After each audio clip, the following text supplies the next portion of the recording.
Ang ganitong bagay ay mga Pilipino lang ang makakagawa. Ito ang nanginginig na bulong ng isang American flight attendant na hindi makapaniwala. Ang pangungusap na ito ay mabilis na kumalat sa social media na nagdulot ng malaking alon sa industriya ng abyasyon. Ano ba talaga ang nangyari? Ito ay isang eksena mula sa isang insidente ng bomb threat sa isang eroplano. Ang ikinilos ng 136 na pasahero sa harap ng matinding krisis ay nagpamangha sa buong mundo. Ngunit bago natin alamin ang nakakagulat na katotohanan iyon, balikan muna natin ang mga naranasan niyang tila impyerno sa mga flight sa China. Kilalanin natin si Emily Wilson, 5 taon na siyang flight attendant. Nakalipad na siya sa iba't ibang ruta sa buong mundo at nakasalamuhan ng mga pasahero mula sa iba't ibang bansa. Gayunpaman ang mga karanasang ito ay nag-iwan sa kanya ng isang matatag na stereotype, pare-pareho lang ang mga Asyano. Lalo na ang kanyang mga bangungot na karanasan sa mga flight sa China ang nagtanim ng malalim na prejudice sa kanyang puso. Sa mga flight sa China, halos bawat paglipad ay may kaguluhan. May mga pasaherong humihingi ng mainit na tubig para sa instant noodles sa loob ng cabin at kapag tinanggihan ay nagsisisigaw. May mga grupong hindi sumusunod sa ilaw ng seatbelt sign at pilit na pumupunta sa first class. Mayroon pang ang mga insidente ng pananaboy ng mainit na tubig sa mukha ng flight attendant. Maging ang kasamahan ni Emily, isang Chinese-American na flight attendant, ay napapabuntong hininga at nahihiya sa pag-uugali ng kanyang mga kababayan. Ayon sa statistics ng International Air Transport Association IATA, humigit kumulang 40% ng mga alitan sa himpapawid ay nangyayari sa mga ruta sa Asia at ang bilang mula sa mga flight sa China ay partikular na mataas. Ang rating ng asal ng mga pasaherong Chino ay nasa pinakailalim sa buong mundo. Ang malamig na katotohanan ito ang nagpatibay sa isipan ni Emily na ang Asyano ay katumbas ng problemang pasahero.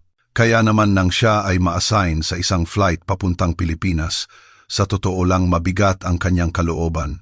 Hindi ba't nasa Asya rin ang Pilipinas tulad ng China? Siguradong ganito rin ang mga problema na isip niya. Ang airline ni Emily ay may espesyal na patakaran para sa mga flight papuntang Pilipinas. 6 sa mga flight attendant ay dapat Pilipino. Sa ibang mga ruta, sapat na ang isang tripulanteng marunong magsalita ng lokal na wika. Tanging sa ruta ng Pilipinas, ang patakaran ay napakahigpit. Bakit kailangan nila ng ganitong espesyal na trato? Sa huli, hindi ba't lahat sila ay Asyano? Para kay Emily, ang patakarang ito ay isang kalabisan at hindi kailangan. Sa kanyang pananaw, lahat ng pasaherong Asyano ay iisa lamang maingay, makasarili at hindi sumusunod sa patakaran batay sa kanyang mga karanasan sa mga flight sa China. Higit pa rito, matatag ang paniniwala ni Emily sa kahusayan ng kanyang sariling bansa, ang Amerika. Ang Amerika ang pinakamalaking ekonomiya sa mundo at nangunguna rin sa industriya ng abyasyon.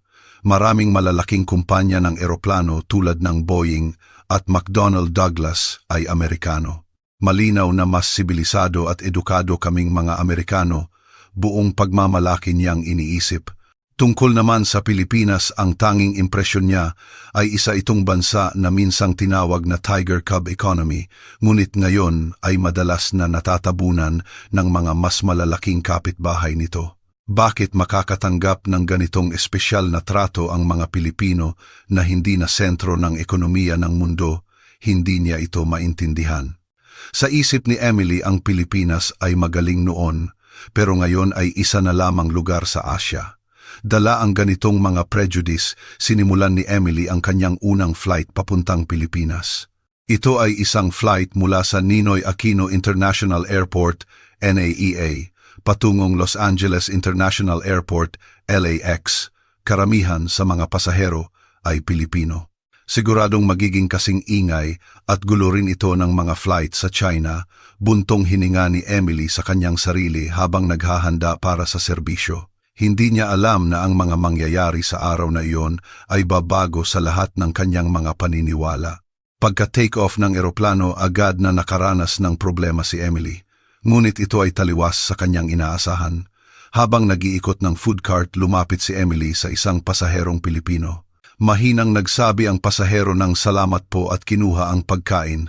Nagtaka si Emily. Kung sa flight ito sa China, siguradong puno na ang paligid ng mga reklamong tulad ng anong klasing pagkain, tuwala bang mas mainit, ngunit tahimik na tinanggap ng pasaherong Pilipino ang pagkain at marahang tumango. Nakakainis.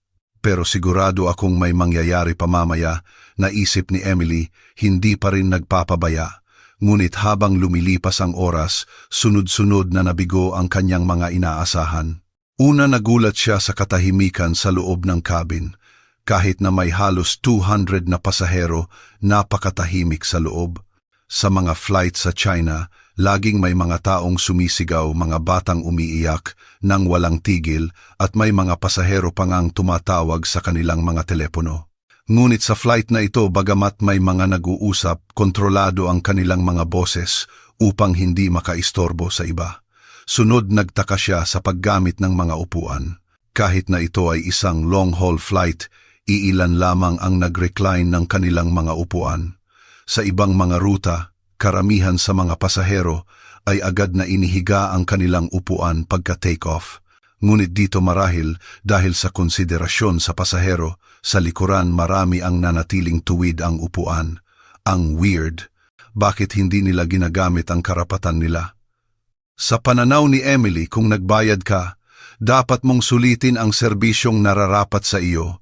Mas lalo siyang nagtaka sa paggamit ng banyo. Sa mga flight sa China, madalas nabasa ang sahig at nagkalat ang mga tissue. Ngunit ang mga banyo sa flight na ito ay nanatiling malinis kahit pagkatapos gamitin. Ang mga ginamit na papel ay maayos na naitapon sa tamang lalagyan at ang lababo ay pinunasan. Para bang walang gumamit. Ang pinakagulat niya ay ang paraan ng pagtapon ng basura. Sa mga flight sa China, nagkalat ang basura sa sahig at sa mga bulsa ng upuan. Ngunit sa flight na ito, kusa nilang inaayos ang kanilang basura sa loob ng air sickness bag. Ang mga tray ng pagkain ay maayos na ibalik kasama ang mga kubyertos at baso na nakasalansan upang mapadali ang pagkolekta ng mga flight attendant. Anong nangyayari dito? Lalong nalito si Emily. Ang kanyang stereotype na Asyano, problemang pasahero, ay unti-unting gumuho sa harap ng katotohanan. Gayunpaman, hindi pa rin lubusang kumbinsido si Emily. Siguradong pakitang tao lang ito. Pareho pa rin ang ugali nila sa loob-loob. Sa kanyang puso, pakiramdam niya ay may pagka-plastic ang kilos ng mga Pilipino. Mas prangka pa rin kaming mga Amerikano. Kung ayaw namin, sinasabi namin, ang karapatan ay dapat ipaglaban. Malalim ang paniniwala ni Emily sa cultural superiority ng kanyang bansa. Isang maliit na interaksyon ang partikular na tumatak sa kanya. Habang itinutulak ni Emily ang kanyang cart sa pasilyo, isang pasahero ang kusa na inurong ang kanyang mga paa para makadaan siya. Pagkalagpas ng cart, mahina itong nagsabi, "Salamat po sa serbisyo." "Salamat sa serbisyo. Ginagawa ko lang naman ang trabaho ko," nagtakang isip ni Emily. Sa Amerika, ang mga flight attendant ay mga service provider lamang. Halos imposible kang makarinig ng pasasalamat mula sa isang pasahero. Ano ba talaga ang nangyayari? Bakit ang babait nila? Sa unang pagkakataon, nagsimulang magkaroon ng lamat ang puso ni Emily. Sa kalagitnaan ng biyahe, nangyari na ang kinatatakutan ni Emily.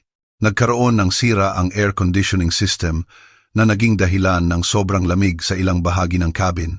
Heto na naisip ni Emily. Batay sa kanyang mga nakaraang karanasan, kapag may ganitong problema sa equipment, dagsaan ang mga reklamo ng pasahero, lalo na sa mga flight sa China.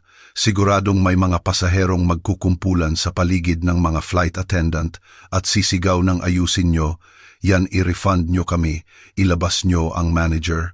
Karaniwan na ang mga ganitong sigawan. Naghanda si Emily at naglakad papunta sa apektadong lugar at totoo nga ang mga pasahero ay balot na balot sa mga kumot at halatang giniginaw. Paumanhin po, nagkaroon po ng problema ang aming air conditioning system. Aabutin po ng kaunting oras para maayos ito, anunsyo ni Emily tulad ng dati. ngunit walang sumigaw o nagreklamo. Sa halip ang narinig niya ay mga salita ng pag-aalala sa isa't isa. Okay ka lang ba? Gusto mo pa ng isang kumot? Ang mga magkakatabing pasahero ay nagkukumustahan. Ang mas nakakagulat ay ang isang pasaherong malapit sa bintana na ibinahagi ang kanyang kumot sa pasaherong nasa aisle. Mas mainit dito sa pwesto ko sa iyo na, to sabi ng isang lalaki sa isang dalaga. Napanganga si Emily. Kung sa flight ito sa China siguradong mag-aagawan pa ang mga pasahero para sa kumot, ngunit ang mga Pilipino ay ibang-iba. Walang nanisi sa flight attendant o sa airline. Sa halip inuna nila ang kapakanan ng mga nasa paligid. Noon, isang lalaking Pilipino ang lumapit kay Emily. Miss, excuse me, kayo po hindi ba kayo nilalamig? Inalok ng lalaki ang sarili niyang kumot. Mas mahalaga ang kalusugan ninyong mga staff bago kaming mga pasahero. Natigilan si Emily. Isang pasaherong nag-aalala sa kalagayan ng flight attendant. Ito ay isang bagay na hindi pa niya naranasan kailanman. Basta't nagtutulungan tayo, malalampasan natin to. Tulad ng sinabi ng isang pasahero, kusa silang nagsimulang magtulungan.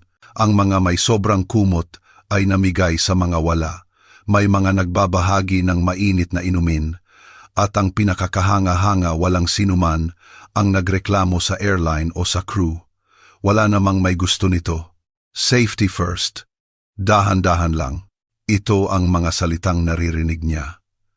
Pagkatapos ng halos 2 oras na ayos din ang air conditioning system, muling nag-anunsyo si Emily. Humihingi po kami ng paumanhin sa mahabang abala na naidulot nito sa inyo.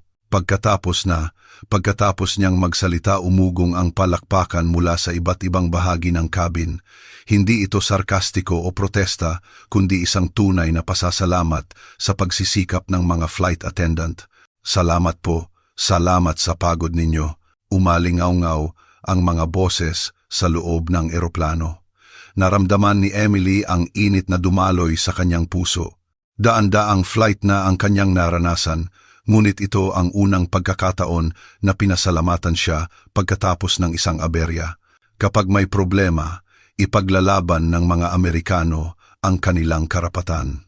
Hahanapan ng mga Tsino ng masisisi, pero ang mga Pilipino nagkakaisa at nagtutulungan. Naisip niya, marahil mayroon silang isang lakas na hindi ko alam.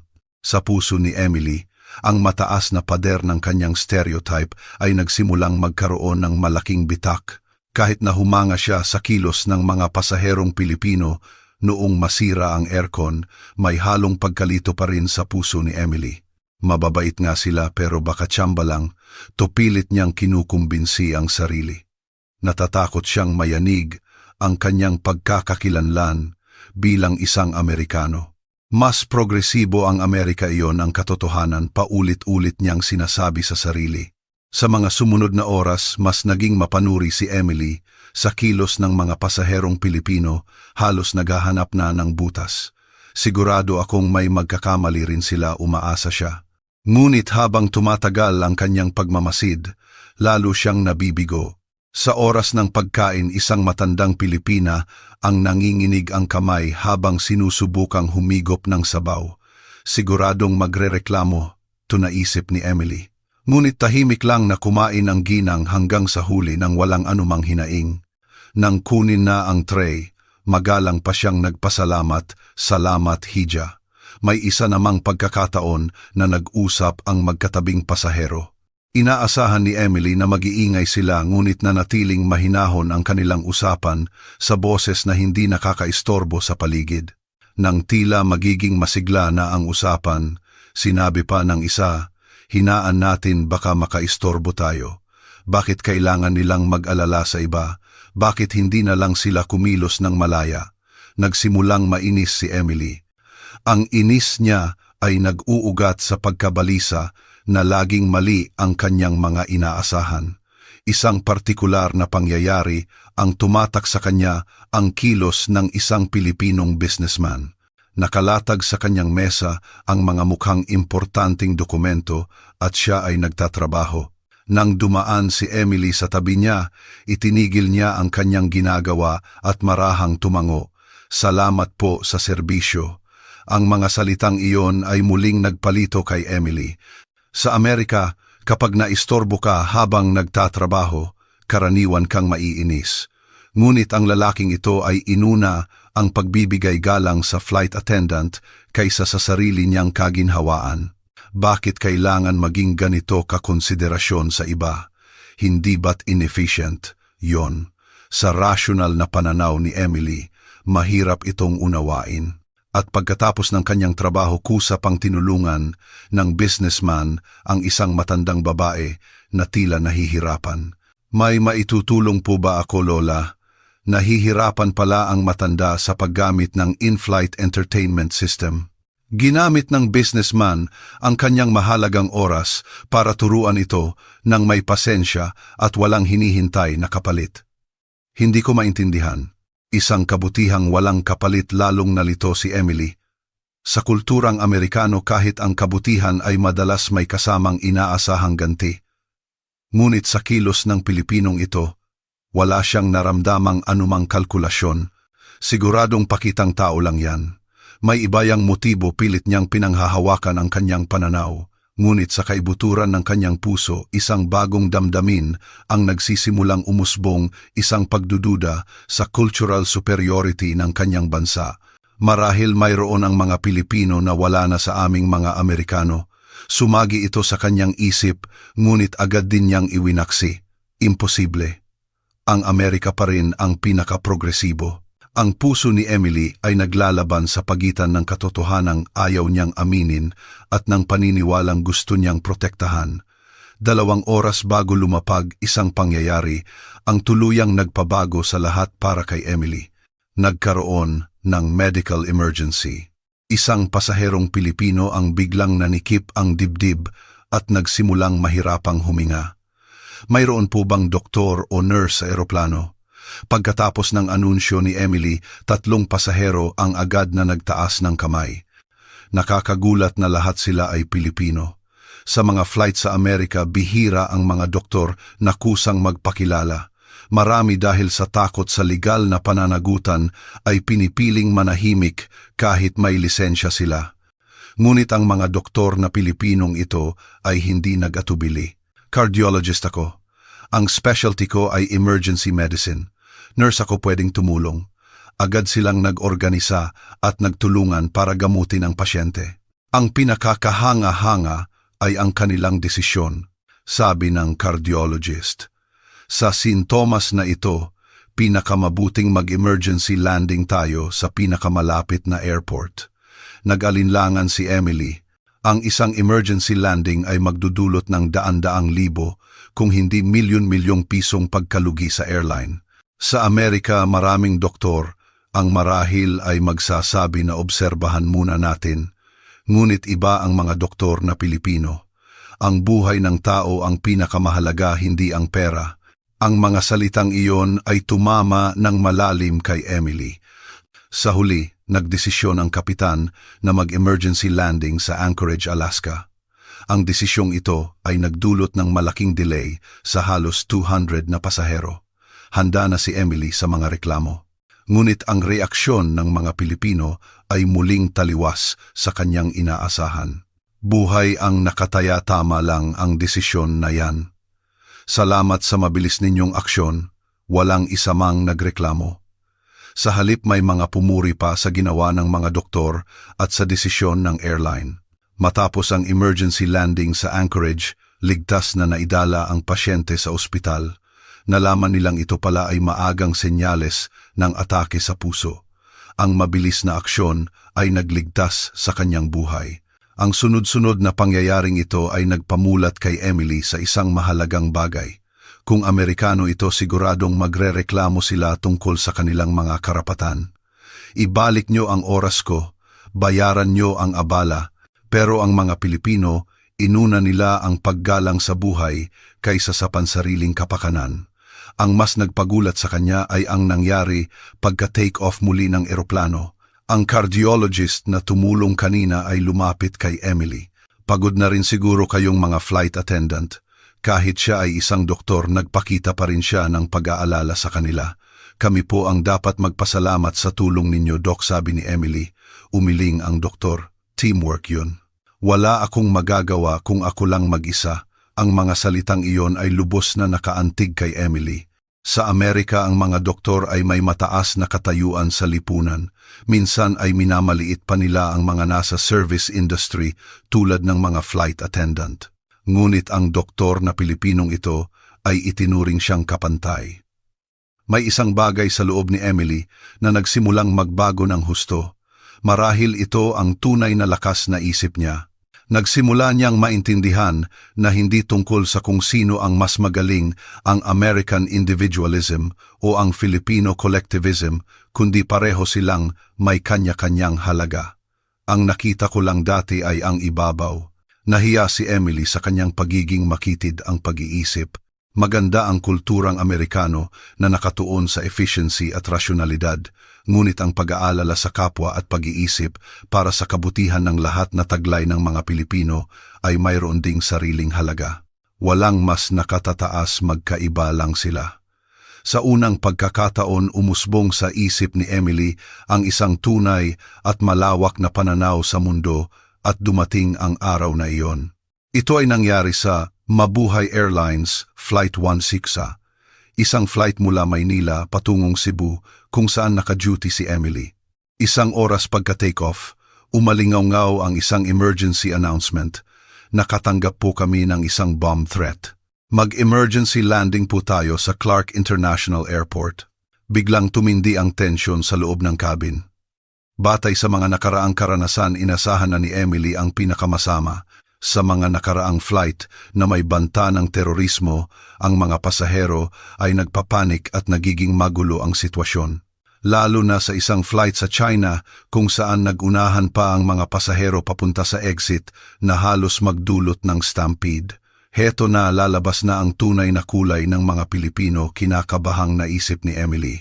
Ngunit ang nangyari sa loob ng cabin ay ganap na binali ang lahat ng inaasahan ni Emily. Sa 136 na pasahero, walang isa mang tumayo mula sa kanilang upuan. Walang sumigaw, walang umiyak. Tahimik silang naghintay sa susunod na instruksyon ng mga flight attendant. Mga minamahal na pasahero, maghahanda po tayo para sa emergency landing. Pakiiwan ang lahat ng hand carry na bagahe sa inyong upuan at sundin ang mga utos ng cabin crew para sa paglikas. Tahimik na sinunod ng mga pasahero ang anunsyo ni Emily. Ang pinakatumatak sa kanya ay ang kilos ng isang pamilya. Isang ina na may maliit na anak ang akmang iiwan ang kanyang handbag na may mahahalagang gamit. Sinabi ng katabi niyang, "Pilipinong lalaki, ang kaligtasan po ng anak ninyo ang pinakamahalaga. Huwag niyo na pong alalahanin ang gamit." Tumango ang ina na may luha sa mata, hinawakan ang kamay ng kanyang anak at nagtungo sa evacuation route. Pagkatapos ng emergency landing sa Clark, nagsimula ang tunay na pagsubok. Ang mga pasahero ay dinala sa tarmac habang hinihintay na masigurong walang bomba sa eroplano. Karaniwan sa ganitong sitwasyon, bumubuhos ang reklamo ng mga pasahero, ngunit iba ang mga Pilipino. Sinunod nila ang utos ng airport personnel at tahimik na naghintay. Higit pa rito, nag-aalala sila sa isa't isa. May mga nag-alok ng upuan sa mga matatanda, may nagbahagi ng inumin sa mga pamilyang may anak. Pagkatapos ng halos 3 oras, nakumpirmang walang bomba. Muling babalik ang lahat ng pasahero sa eroplano, at muli ang kilos ng mga Pilipino ay maayos. Walang nag-unahan. Sa halip, pinauna nila ang mga matatanda at pamilyang may anak. Pagbalik sa loob ng eroplano, pinasalamatan nila ang mga flight attendant. "Salamat po sa serbisyo. Pagod na po kayo. Maraming salamat po." Halos mapaiyak si Emily. Sa gitna ng takot ng isang bomb threat, may mga pasahero pa ring nag-aalala para sa kapakanan ng cabin crew. Hindi niya ito kailanman naisip na posible. Ang pangyayari sa araw na iyon ay mabilis na naibalita sa buong mundo. Ang mga eksperto sa abyasyon mula sa iba't ibang bansa ay nagpahayag ng kanilang paghanga, isang aral sa lahat ng pasahero sa mundo. Kahit sa gitna ng krisis, inuna ng mga pasaherong Pilipino ang kaligtasan ng iba at perpektong sinunod ang mga utos ng crew. Ang mga Pilipino ay laging nananatiling kalmado at hindi nakakalimot na maging makonsiderasyon. Isang post ng isang airline official ang agad na kumalat sa buong mundo. Ibinahagi rin ni Emily at ng kanyang mga kasamahan ang kanilang karanasan sa social media. Ang ganitong bagay ay mga Pilipino lang ang makakagawa. Ang post na ito sa loob lamang ng ilang oras ay na-share ng libu-libong beses at umani ng mga komento ng pagsang-ayon mula sa mga flight attendant sa buong mundo. Naintindihan ni Emily na ang kanyang pananaw ay tuluyan ng nagbago. Ang diwa ng responsibilidad sa komunidad at ang pag-aalala sa kapwa na taglay ng mga Pilipino ay higit pa sa kanyang inaakala. Isang buwan pagkatapos ng insidente ng bomb threat, muling lumipad si Emily sa ruta papuntang Pilipinas. Sa pagkakataong ito, siya mismo ang humiling na ma-assign dito. Napakalaki ng pagkakamali ko, kwento ni Emily sa kanyang mga kasamahan. Akala ko dati pare-pareho lang ang mga Asyano, pero ang mga Pilipino, ibang-iba sila. Ang kanyang testimonya ay naging usap-usapan sa industriya at marami ring flight attendant ang nagsimulang humiling na ma-assign sa mga flight papuntang Pilipinas. Ang pinaka-pinagsisihan ni Emily ay ang kanyang cultural bias. Akala ko dati efficiency ang lahat, pero ang mga kilos ng Pilipino na tila inefficient iyon pala ang pinakamakatwiran. Halimbawa, ang hindi pag-recline ng upuan. Akala ni Emily dati ay sinasayang nila ang kanilang karapatan. Ngunit iyon pala ay dahil sa konsiderasyon sa pasahero sa likuran na sa kabuuan ay nagpapaganda sa comfort level ng lahat sa loob ng cabin. Sa maikling tingin, tila inefficient, ngunit sa pangmatagalan ito ang pinaka-epektibong paraan. Naintindihan din ni Emily ang pag-aayos ng basura. Totoong medyo abala ang paglalagay nito sa air sickness bag, ngunit dahil dito nababawasan ang trabaho ng mga flight attendant at napapabilis ang paglilinis na sa huli ay nagpapataas ng pangkalahatang efficiency. Ang nakita ko lang ay ang efficiency sa ibabaw, pero ang iniisip ng mga Pilipino ay ang kabutihan para sa lahat. Ang mas nakaantig kay Emily ay ang preventive mindset ng mga Pilipino. Ang kanilang kahinahunan sa gitna ng krisis ay hindi nagkataon lamang. Ang Pilipinas bilang isang islang, madalas tamaan ng lindol at bagyo, ay laging nagsasagawa ng mga disaster drill mula pa pagkabata. Ang paulit-ulit na pagsasanay na ito ang humubog sa kanilang maayos na pagkilos sa loob ng eroplano. Sa Amerika, maraming bagay ang ipinapasa sa individual na desisyon. Pero sa Pilipinas, binibigyan nila ng halaga ang pagsasanay bilang isang grupo. Humanga si Emily sa lalim ng sistema ng edukasyon sa Pilipinas. Ayon sa pinakabagong statistics ng IATA, ang passenger satisfaction sa mga ruta papuntang Pilipinas ay nagtala ng pinakamataas na record sa buong mundo. Maging ang rating mula sa mga flight attendant ay nangunguna rin ang mga flight papuntang Pilipinas. Ang etiquette score ng mga pasaherong Pilipino ay 9.8 out of 10, isang bilang na mas mataas kaysa sa alinmang bansa. Nalaman ni Emily mula sa isang kasamahang PhilAm ang pilosopiyang nasa likod ng kulturang Pilipino. May isang mahalagang katangian ang lipunang Pilipino, ito ay ang pakikipagkapwa-tao. Ang ibig sabihin nito ay isang taos-pusong kabutihan at pag-aalala na hindi humihingi ng kapalit, ngunit hindi ito one-way. Ang taong tinulungan ay hindi rin nakakalimot na maging makonsiderasyon sa tumulong. Ang diwa ng respeto sa isa't isa ang ugat ng kilos ng mga pasaherong Pilipino. Patuloy na ibinabahagi ni Emily sa kanyang social media ang kanyang lumalalim na pag-unawa sa kulturang Pilipino. 5 taon na akong flight attendant, pero ngayon ko lang natutunan kung ano ang tunay na serbisyo. Hindi ito isang bagay na ibinibigay mo lang, kundi isang bagay na nagmumula sa pusong may pag-unawa at pag-aalala para sa isa't isa. Ang kanyang mga post ay sinuportahan ng mga flight attendant sa buong mundo at ang kanyang followers ay umabot na sa mahigit 100 billion. Makalipas ang 6 na buwan, napili si Emily para sa isang international training program ng kanilang kumpanya. Ang tema, pagpapakilala ng diwa ng serbisyo ng pakikipagkapwa-tao. Siya ang naatasang magbahagi sa mga flight attendant sa buong mundo ng mga aral na natutunan niya mula sa Pilipinas. Ang misyon ko ay ikalat sa buong mundo ang diwa ng pag-aalala sa kapwa na natutunan ko mula sa mga pasaherong Pilipino. Laging ganito sinisimulan ni Emily ang kanyang mga seminar. Ngayon ang Mabuhay Service Training Program na iminungkahi ni Emily ay ginagamit na ng iba't ibang airline sa buong mundo. Ang pag-iisip mula sa pananaw ng iba, ang pagpapahalaga sa harmonia ng grupo, at ang pusong mapagpasalamat ang mga Pilipinong pagpapahalagang ito ay unti-unting kinikilala bilang bagong standard sa international service. Bilang isang Amerikano, naiintindihan ko ang halaga ng individualism, ngunit ang diwa ng pagkakaisa na natutunan ko mula sa mga Pilipino ay kasing halaga rin. Ngayon si Emily, bilang isang tunay na international citizen, ay patuloy na lumilipad sa kalangitan ng mundo.